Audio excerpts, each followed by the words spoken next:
Good morning mga mari ko, mga kainday ko. At ito, naglilinis tayo ngayon dito sa kwarto ng babae. Ito yung anak ng aking amo.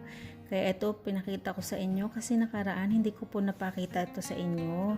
At yan nga, magpupunas na po ako ng mga bintana dyan. Hindi ko na po pala napakita sa inyo kanina ang pagbukas ng bintana. At yan po, yung mga lamisita niya po dyan sa gilid, pinunasan ko po dyan. Itong anak ng amo ko pala mga mare, ito yung panganay, ito yung babae. Nursing student po siya mga mare, kaya umaga pa lang maalis na siya.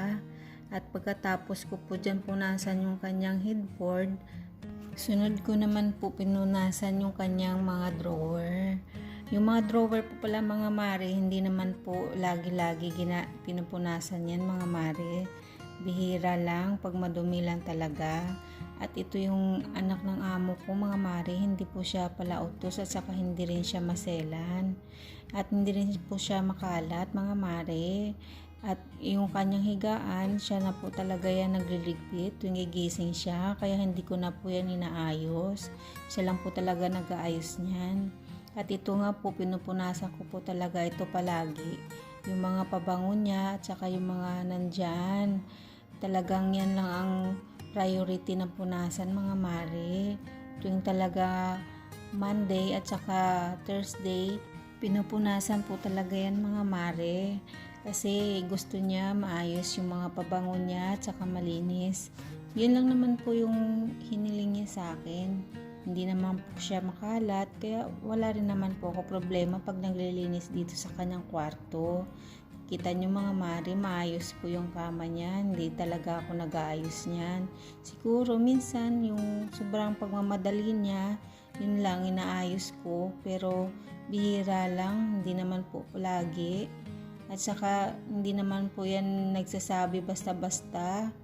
Pag hindi niya po sinabi talaga na ayusin, hindi ko naman po yan inaayos. Yun lang po, at binabacuum ko na po yung mga carpet dyan mga mare. Para maitaas ko na po. At ilang beses pa nga dyan natanggal yung ulo ng aking vacuum. Kaya minsan nai-stress ako dyan sa kanya.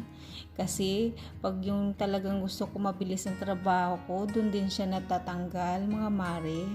At yan nga, inaangat ko na yung mga carpet dyan mga mare.